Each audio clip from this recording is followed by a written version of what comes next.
And tonight, on a very special edition of the Daily Wrap, is the Confederate flag about to vanish from public forums? And is this the right debate at the wrong time? We'll dive deep into this one. The president uses the Charleston shooting to once again push for stricter gun control measures. Is this the time to be playing politics? And Jeb Bush goes on the offensive on education with Hillary Clinton and Bill de Blasio? This is the Daily Wrap, live from New York City.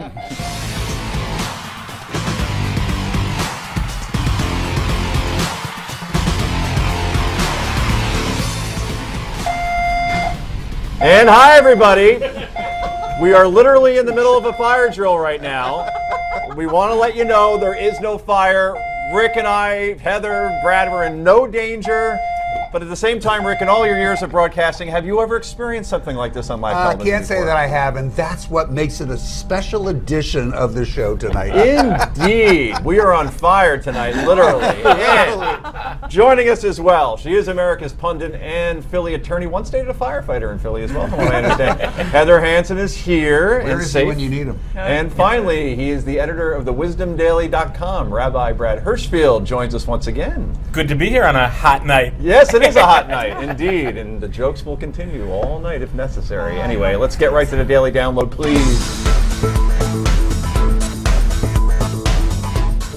With every crisis comes opportunity, and in the 24 hours since Governor Nikki Haley announced the South Carolina legislature would be putting the Republican-sponsored bill in motion to remove the Confederate flag from state grounds, the response has been overwhelming.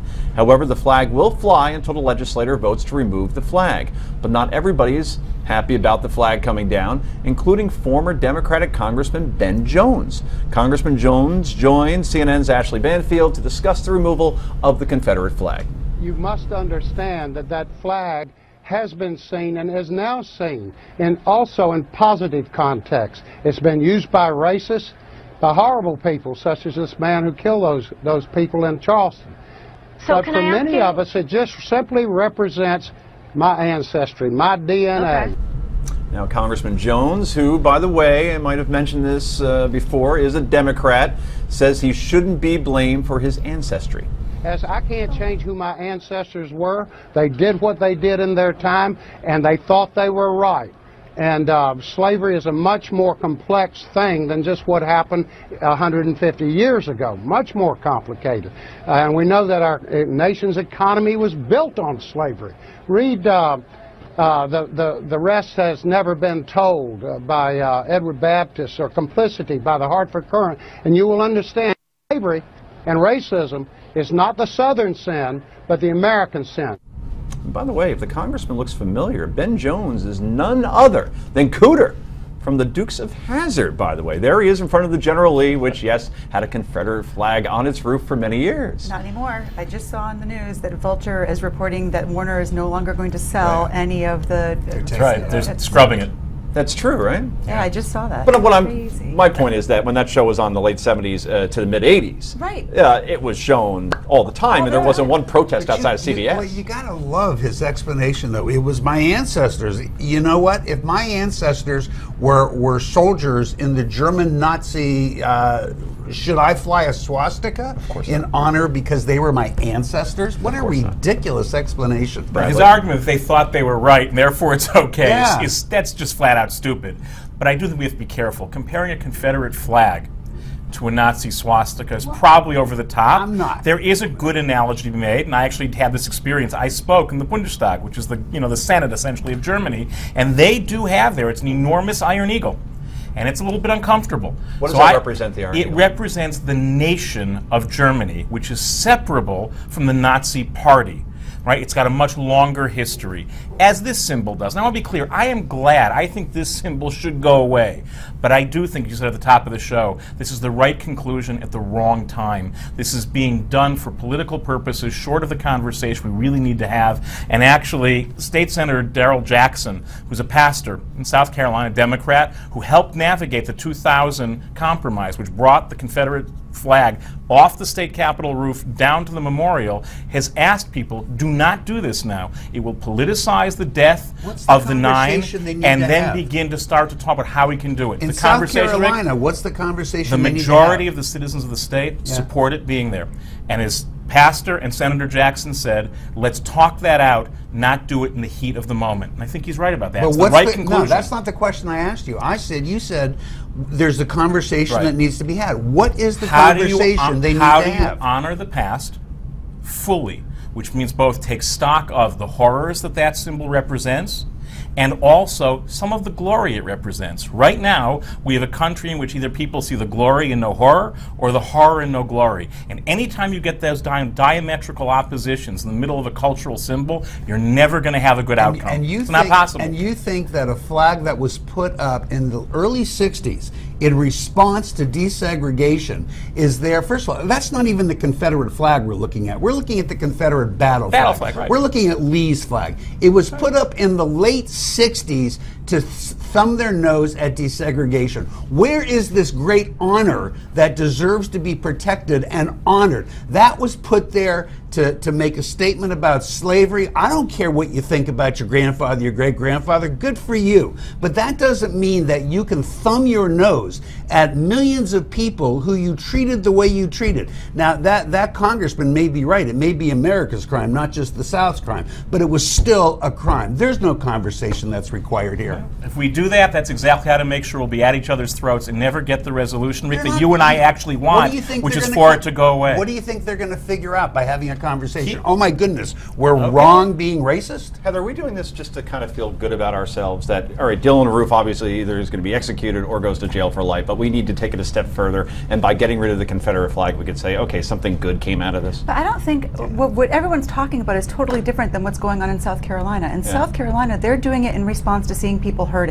I think that they're doing everything right. The rest of us, maybe not. But they looked out and they said, we are seeing members of our community who are hurting, and how can we help them hurt less? And people who I think felt a certain way about it, perhaps the same way that you did, I don't think feel that way any longer, because they've seen their community members hurting, and they're doing it the way that we should just let them be and let them do what they do. I think you're on the money with that. It's a great, great city. And I have in my backyard, I don't know if you remember the show MASH, and they had a signpost with all the cities and the distances. So I had my nephew make me a signpost with 6 cities that my wife and I picked out, right, of all places that we like where we spent our honeymoon, where we met, and one of them is Charleston, right, with the exact miles. I actually Googled it because that's how much we love that city, because they're such great people. And the way they've reacted just in that community has been something that we should be praising. That's right, and emulating. And you know what they're doing down there is trying to come up with something so that these poor people did not die in vain. Right. Is it going to be the solution to all problems? Of course not. But I respect the fact. I respect Nikki Haley for turning around and doing this because it was the right time to do it. That's right. Absolutely. Let's hear one more clip from Cooter. When Banfield tried to tie racism and Dylan Roof's actions to the Confederate flag, the congressman went on the defensive. This man doesn't represent us. Yeah, Yes, but it was white a supremacy horrible is thing. not a nonsense, No one it's thinks real. it was not a terrible, horrible thing, Ashley. It was evil. It was worse than that. I don't think we ought to be making major historic decisions and characterizing millions of 70 million people who, excuse me, let me finish, 70 million people descended from the Confederacy, and y'all can't define us by the act of a demented... Rick, is he completely off base, or does he have a no point? one's trying to define them by the act of this one terrible guy. So this is an argument meant to distract. No one's trying to define the congressman. No one's trying to define anybody else. All they're trying to do, and they did it, hopefully, it still has to get through the legislature, is say this hurts a lot of our people. It may make some others feel good, but is it really worth it when you're so badly hurting these other people? And again, I credit Governor Haley. She understood the right answer and that it was the time to make the move, and God bless her for doing it. She's done a great job. Did you guys read any of the emails that Jeb Bush put out between him and some of his constituents when he took the flag down? It's really interesting to read because he got a lot of pushback, and what he said is to people like that who said it's part of our history, he said that is just fine. You can go to the museum and you can look at it there and you can celebrate put one up your in history. Your home, by the way. That's you right. can still put one up in your home. That's right. So if that's what you want. That's right, but it's the right time and the right place to do this decision. And now there's a snowball effect because we see Amazon's not going to sell them anymore, and Walmart, which is huge, and now you're going to see other states do it as well. I want to know what Hillary Clinton thinks about the whole thing in Arkansas and the Confederate flag, but we can't seem to get a response to the question. She's going to have to answer it. Absolutely, and I have a feeling she will. Coming up next, President Obama calls for more gun control in the wake of the Charleston shootings. Keep it right here on Newsmax TV Live from New York City.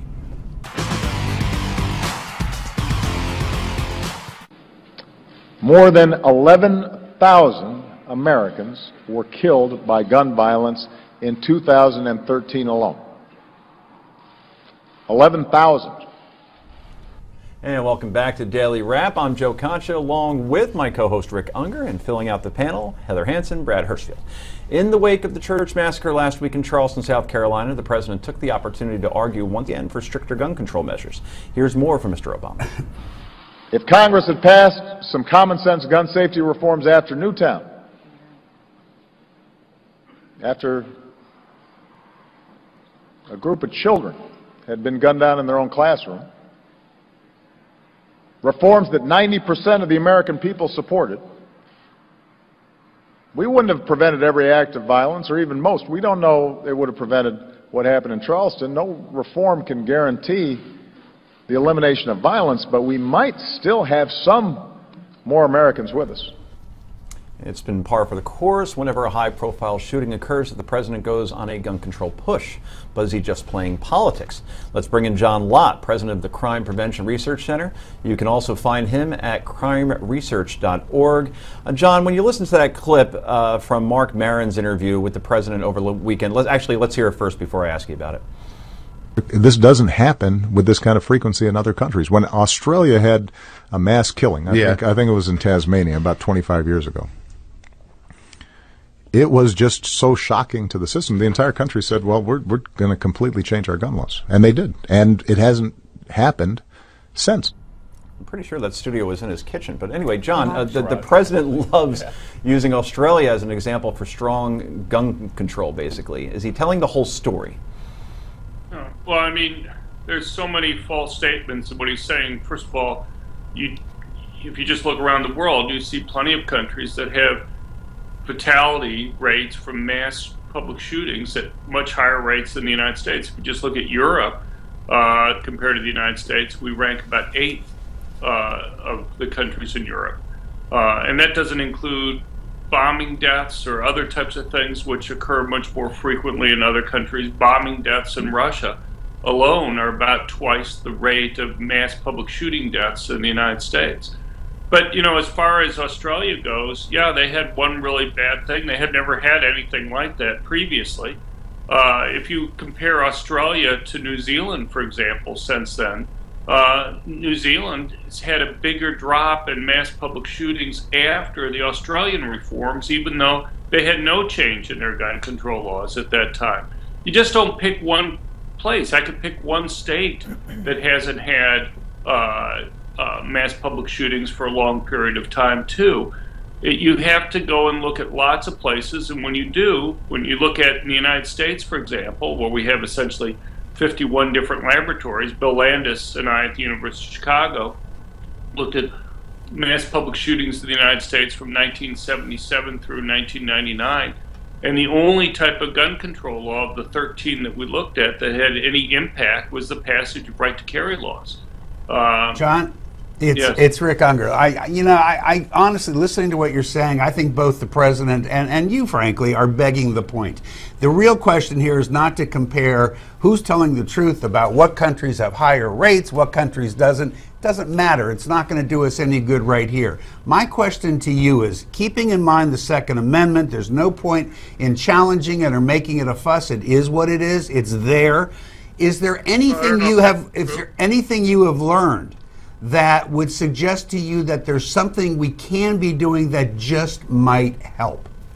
Right. Well, I was kind of getting to that with regard to the concealed carry laws. If you look over time in the United States, with just 2 exceptions, every single one of the mass public shootings have taken place where general citizens aren't allowed to go and defend themselves. Time after time, these killers, including the Charleston one, leave evidence indicating that they picked their targets because people there were defenseless. So your solution is more guns, maybe even in church, as opposed to finding a way to keep guns out of the hands of bad guys, if that's possible. More guns is the way. Well, I'd love to keep guns out of the hands of bad guys. The problem is multiple-fold. One is these guys are planning these attacks long in advance. In the Charleston case, it was 6 months. That's relatively short compared to the planning time that most of these guys have. When, you know, Newtown case, he was planning for over 2 years before the attack there. When somebody's planning an attack that long in advance, it is very difficult to stop them from obtaining weapons. There are lots of different ways that they can go and kill people when people are intent on doing these types of crimes. Yeah, we don't have to argue that point. I think you're absolutely right. But again, the question is, what do we do? And if I'm hearing you correctly, you're saying the only answer is to put more guns into more people's hands. I think, I don't know if you have to increase the number of people who have guns, but I think you have to make it so that people are able to go and defend themselves. So, just look at... People already are able to go defend themselves. No, they can't in certain places. Look, the church, people weren't allowed to go and carry concealed handguns in there. You look at all these attackers like James Holmes. He picked the one movie theater that had posted signs banning permitted concealed handguns. I understand, John. Let me just, because we have short time, quickly ask you this question. If you took a vote of the people in the church in Charleston today, the survivors, the members, do you think they'd vote to have guns in the church, or do you think they would continue to want to keep that a gun-free zone? 10 seconds, John. I have no clue. I mean, I hope that they would change their mind on it, but I can't guarantee that they would. Yeah, we'll have to leave it there, unfortunately. But good discussion, guys. Thanks so much. That was John Lottie, he's the president of the Crime Prevention Research Center. John, thanks for joining us from Pennsylvania. We appreciate it. Thank you. Okay, stay with us for more here on Newsmax. As the husband of the woman accused with helping those 2 prisoners escape finally speaks out, what did he have to say? You're going to really want to stay tuned for this one.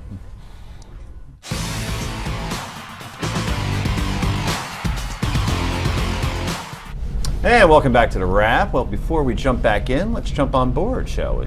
Newsmax wants to send one lucky couple on a 7-day Silversea cruise to the Caribbean this winter. Obviously, a luxury cruise on the Silver Wind is the trip of a lifetime. To win, you need to enter our sweepstakes. Visit newsmax.com/sweepstakes to enter. That's newsmax.com/sweepstakes. We have largely ignored the New York prison escape story, so what is there left really to talk about except for the fact that these guys performed a Shawshank-style escape from a maximum security prison? It's my #1 favorite movie of all time, by the way. Right up I just More shared than that. Godfather? Absolutely. Yep, stop it. The fascinating part of the story surrounds Joyce Mitchell, the married female guard who assisted in the escape. Currently, the 51-year-old training supervisor at the Clinton Correctional Facility in upstate New York is sitting in jail after being charged with helping Richard Matt and David Sweat escape. His name's really David Sweat. According to investigators, the original plan was for Mitchell to pick up the escaped convicts and then have them murder her husband. But she got cold feet and turned herself into police. Said husband, Lyle, sat down with NBC's Matt Lauer to discuss how his wife got involved in this whole mess. When did you finally ask her point blank, face to face? That night on the way home. Did you say, did you help these 2 prisoners escape? I said, well, how can it happen? She said, this. I got over my head and I was scared. And she said, I got something else to tell you. I said, what's that? She said, their plan was they want to kill you. I said, what?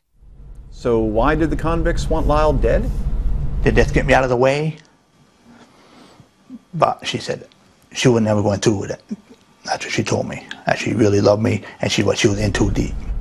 Now, it was reported that she had fallen in love with inmate Richard Matt, but Lyle said it simply ain't true.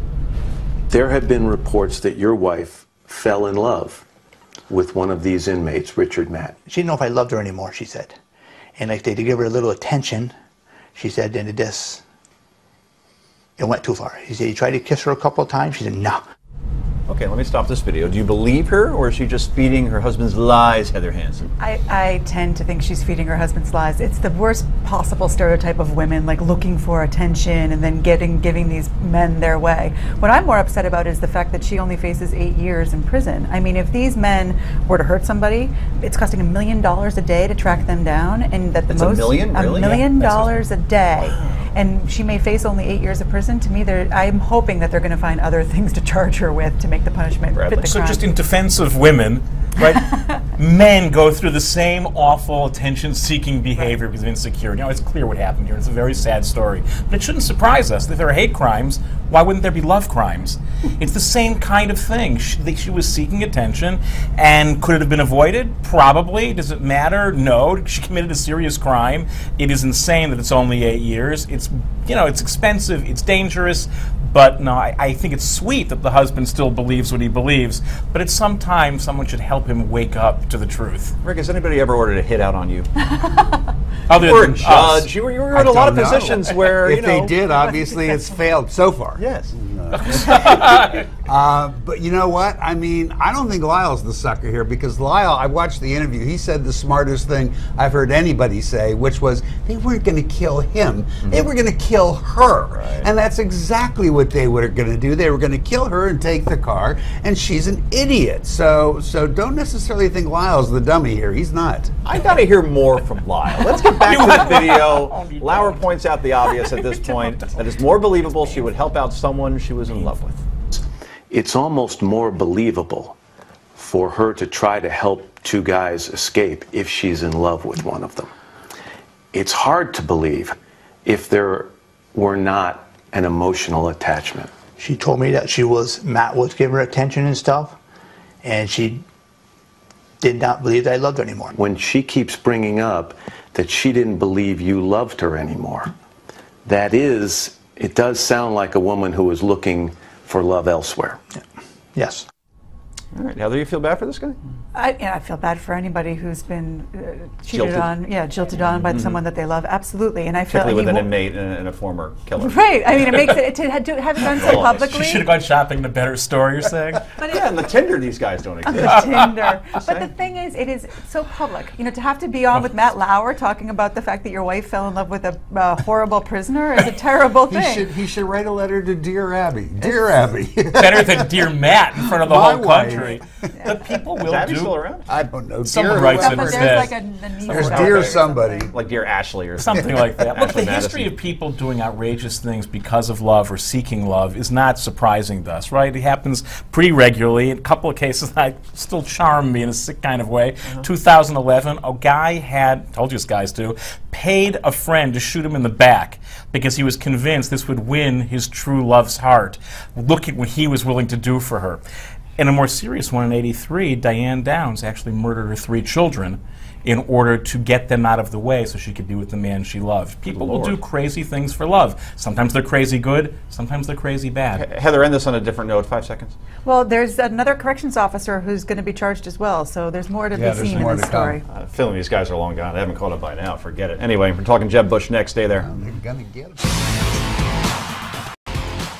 And welcome back to Daily Wrap. Former Florida Governor Jeb Bush has always made education reform a top priority. In an op-ed in the New York Post, a 2016 hopeful attacked the New York City mayor, Bill de Blasio, and the Clintons for depriving lower-income children of proper education. Referencing a study by the Center for Research on Education Outcomes, Bush says the charter school's students are 2 years ahead of their public school peers in math and 4 months ahead in reading, adding that Mayor de Blasio and the Clintons have been fighting these programs every chance they get. And we quote, "The mayor appears to be doing everything in his power to deprive low-income kids of the education they need to succeed. The Clintons have largely stood by as Mayor de Blasio has attempted to undermine the benefits that the Success Academies and other school choice programs have provided to low-income children." That's from Jeb Bush. That's the New York Post. What do you make of Mr. Bush's op-ed today, Rick Unger? It was interesting because I do give Jeb Bush a fair amount of credit for his involvement in education. He's done a lot of work in it. He's earned the right to be sure to say what he thinks, even if I don't agree with it all the time. What troubled me, I understood him taking some shots at Bill de Blasio. Quasi-agreed with him, actually. But to lump the Clintons in, like they have some responsibility for what de Blasio does, was so overtly and obviously and frankly foolishly political that I really thought it mooted what could have otherwise been a fairly intelligent article. De Blasio hasn't even endorsed Hillary Clinton, so it is interesting that I he don't know did what he was that thinking whole there. conflation there, Heather. I think that we'd all be interested to hear what Hillary has to say about education. It's one of the things that she hasn't really addressed in She's any doing a press detail. conference today, right, or tomorrow? Oh, wait, guys, to be fair, the days of her not talking are over. She's had something every single day. She may not have reached your issue quite yet, but she's got time. And it's not even my issue necessarily, but I just think that this is a way maybe to draw her out. Because I do agree with you that I actually think that his... listen, I don't think to undermine all of the things that he has done in education. I think Jeb Bush has hit some really high notes since he came out. I think this issue with the Confederate flag has served him well because he did the right thing in Florida. Right, I he was think ahead of this, it. right, way ahead of it. Yeah. And then you add this to it, and I think it's a well-written op-ed, and I think what he's done for education in Florida is something to be commended. So I think that the fact that he picks out Hillary Clinton in there is something that can be overlooked for the overall value of the article. I want to hear what you have to say, and then I have a question for you.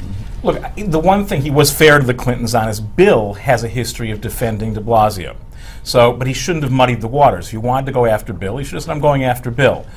I think that school choice and the standards that Jeb has stood for are important, they're valuable, and they're useful. To be fair, though, and I think de Blasio is completely wrong, and I think that he doesn't want to accept the fact that if all the kids, certainly in New York, who would be sent to public school, who currently go to charter schools and private schools, the system would be swamped.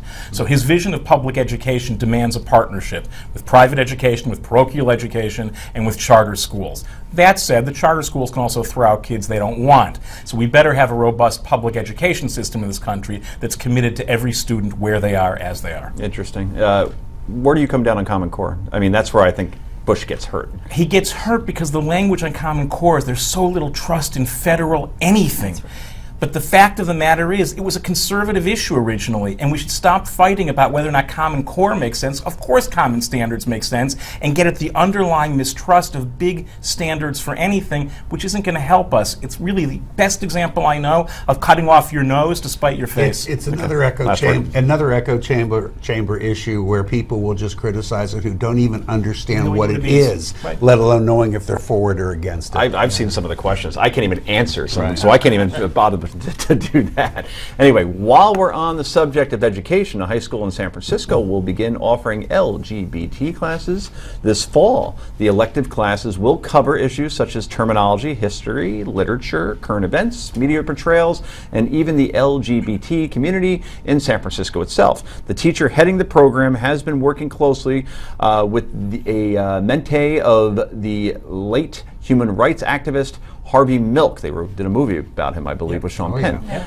So what do you think? Is this the next stage of education where we're actually doing LGBT classes? I think to say it's the next stage of anything would be a dramatic overstatement. It's just another class they're offering. I think to overly dramatize it is silly. It's an elective. You don't have to take it. It's there if you want to take it. I think it's just fine. Let's not get carried away and make it something more than it is. I guess you're going to have a class like this. San Francisco probably is the first place you should start in that regard. Right. I mean, it's no surprise that it's there. I just think that our education system is doing such a poor job in educating our kids on reading, writing, social sciences, that to have this, it's better for college in my mind. Agreed. It may be that rooting things in people's experience helps them learn those basics better. My objection here is the woman who's running the program says that 28% of the school students identify as LBGTQ, which includes questioning and queer. That is so over the top. There's no science behind that, and what it means is that they've made sexuality an overtly political issue, and that's what I'm opposed to it. If it was really about educating for the sensitivity of the variety of kids, then I would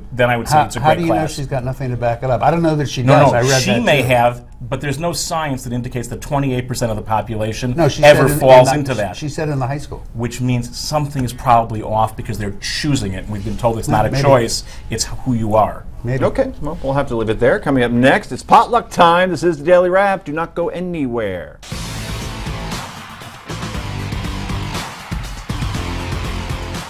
Welcome back to Daily Wrap. Again, before we get going here, we want to hear your thoughts on the issues we're talking about tonight. Go to newsmaxtv.com/comments and let us know. All right, it's potluck time. This is a part of the show where we go around the table and share our favorite stories of the day. And if you're wearing, is that raspberry you're wearing tonight, Heather Hansen? My sister Jessica just said, I like your raspberries. That's what it must be. Well, you look very fetching, and you get to go first as a result. Thank you. The topic tonight is actually a more serious one. There is a heroin epidemic here in the United States that is really causing a ton of problems. Between 1999 and 2010, deaths from heroin drug overdose, has quadrupled. And one of the solutions to these heroin overdoses is this drug called Narcan. And it's similar to an EpiPen, really. You just give somebody an injection, I guess, and it overcomes the effects of the drugs and allows for the person not to die. And a lot of states are passing laws now where it's not just police and paramedics who have ability to give this drug, but also people who want to have it at their homes, have it in schools, have it at different social events, and you have to be trained to have it. But there was a big objection to it for a while because people thought that it would somehow promote heroin use if there was some sort of an antidote. Now, fortunately, it seems as though we're overcoming that idea, and most states have it. Federal law is considering it, and it seems to me that it's a no-brainer, that it's just one of those things that we absolutely, there are some people who I have read comments online who say, well, you know, why are we wasting money saving these people? Every life is sacred, and the idea that anyone would say that it is not something that we want to save because they are struggling with an addiction is, to me, abhorrent. And so I think that it is time that we all sort of embrace this idea and move on with it so that we can get it into schools and we can get it into public events so that everyone can have the opportunity to use it and be trained on it. Absolutely. Yep. On the money, right. You know, as I was listening to you, Heather, I couldn't help but think about the kind of person who takes that position of, well, this is wrong, this is this, and because they don't care if a junkie dies. And usually there's somebody who goes on the radio and talks about the horribleness of those no good for nothing junkies while they're themselves hooked on oxymoron. Right. Oxycodone. Oxycodone. That was good that way. I liked it as oxymoron. I'm not naming any names, but you all know who I'm talking about. But those are the kinds of people who won't allow this sort of thing, and I sure hope we're getting there. Yeah, I mean, it is such a problem, and it's in families, you know, in suburban families where you don't know what's happening behind the doors, and people are in so much pain over it. I know someone who lost a son to it, and I just think that anything that we can do to help these people to get over it and to stop the drugs coming. I mean, there's another law that we can talk about another day about making it manslaughter to sell the drugs that then lead to an overdose, and I agree with that as well. I think we got to do something. All right, here, and bravo. I think we have a drug theme tonight. We have a drug theme tonight, but I want to jump in on this because it's really important. Sure, please. Even if it's true that you're entirely responsible for your addiction, even if it's true that they're good for nothings and we don't care, even if it's true that it would increase heroin use, and it's not something I'm in favor of, if it saves a life, it saves a life. And the arithmetic on that ought to be pretty simple. All right, so you're 100% right, and thank you for saying it. The other end of the spectrum, right, this will be me being permissive about drugs tonight. That's what I'm worried about. I want to talk about marijuana, and specifically medical marijuana. Turns out a study in the Journal of the American Medical Association came out today, and it suggests that in many, if not most, of the instances in which medical marijuana is being used, it's actually not terribly effective. It does have some efficacy for cancer patients, but in most cases where it's being prescribed, and if you go on like the Venice Beach in LA, every fourth shop is a dispensary, and if your toe hurts or you have a splinter or in anything, you can get it. It turns out it's not very effective. And for me, you know what difference that makes? None. It ought to be legal, it ought to be regulated, and it ought to be taxed. And we ought to stop hiding behind bad science in order to justify things. If someone thinks it's a bad idea, then it's a bad idea, and it's always a bad idea. But they would have to explain, at least to me, why just because marijuana became popular later in our history, even though it's clearly less dangerous than tobacco or alcohol, that one should be the whipping boy. But that marijuana, we're willing to say that should be illegal. It seems to me if we wanted to really clean it up, it's like everything else. Prohibitions on these personal choices don't work very well in this country. Regulate it, tax it, and legalize it. Colorado, Washington. Not much to add to that, man. Except I will say this, though. These studies make me nervous. As somebody who was part of the cancer community, and I know a lot of people who used marijuana medicinally, look, you know, just because you can't prove a physical difference doesn't mean it wasn't having emotional benefits for some of these people. And anybody who would be against that, I'm not going to wish on them that they ever find No, no, no. And themselves I'm the in same. that, I know in that people- position. But You're let right. me tell you something. If you ever are in that position, you'll find out just Right. what a horrible person you were, making Relief causing them a relief problem. is relief, and the way to get out of that bind is don't hide behind bad That's right. science. Just allow people to wisely make choices and tax it and regulate it and go from there. It's when Absolutely. we do this bad science stuff that we get into this fight about is it not? The truth is it may be.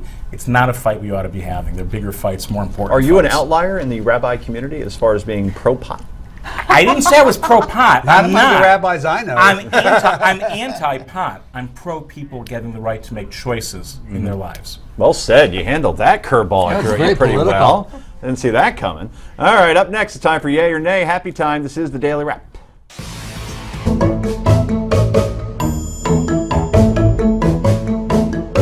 Can I just ask you a couple quick questions? Is your father an African American? Wait. Sorry, let me make this very simple for you. Are your parents white?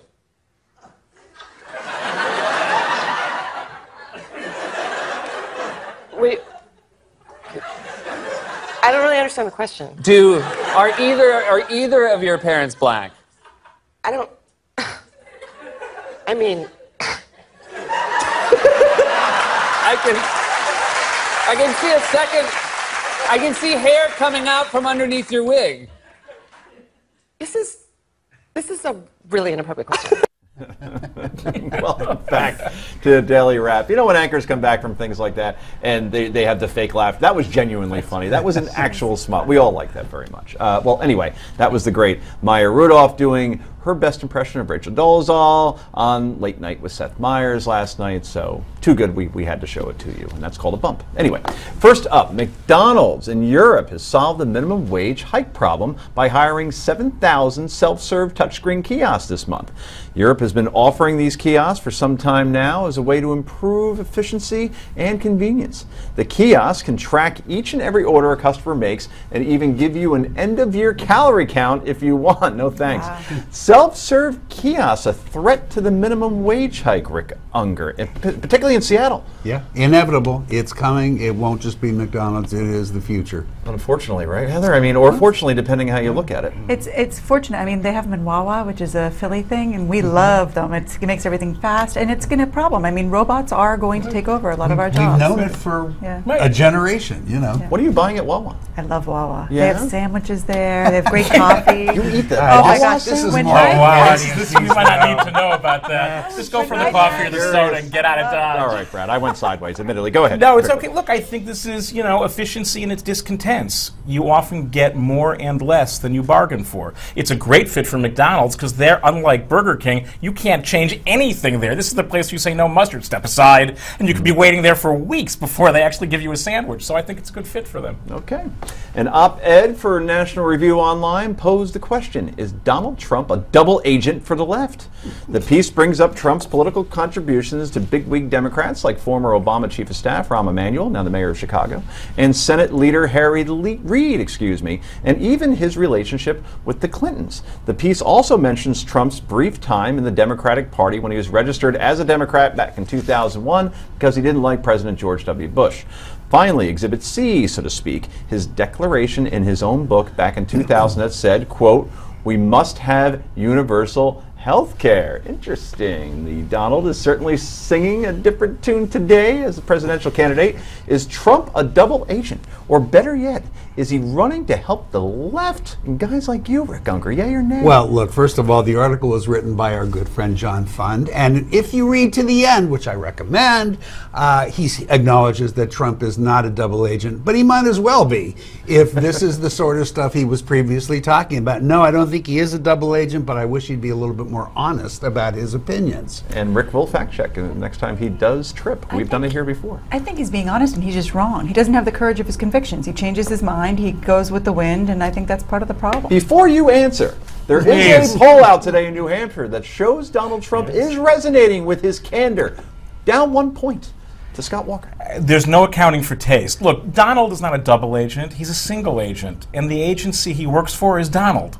He's in the Donald business. He's always been in the Donald business. And I think eventually voters are going to figure that out. Okay. Actually, what's amazing is that Scott Walker's ahead of anybody. Yeah, well, he's topping a lot of polls. Going to transition out of that one. Finally tonight, a new study out Monday finds there is a link between political ideology and self-control. The study of more than 300 people found that participants identifying as conservative performed better on self-control tests than the participants identifying as liberal. The researchers think the belief in free will has a lot to do with it. Are conservatives better at dieting than liberals? Yay or nay quickly? Well, Chris Christie, proof that they must be. He's lost 75 pounds. I think the study's pretty strong. The study's true, and you shouldn't make fun of fat guys. We'll have to note that. You're not fat, you're supple. It's very different. It's very different. Anyway, Newsmax Prime. Thanks, panel. J.D. Hayward, that's next.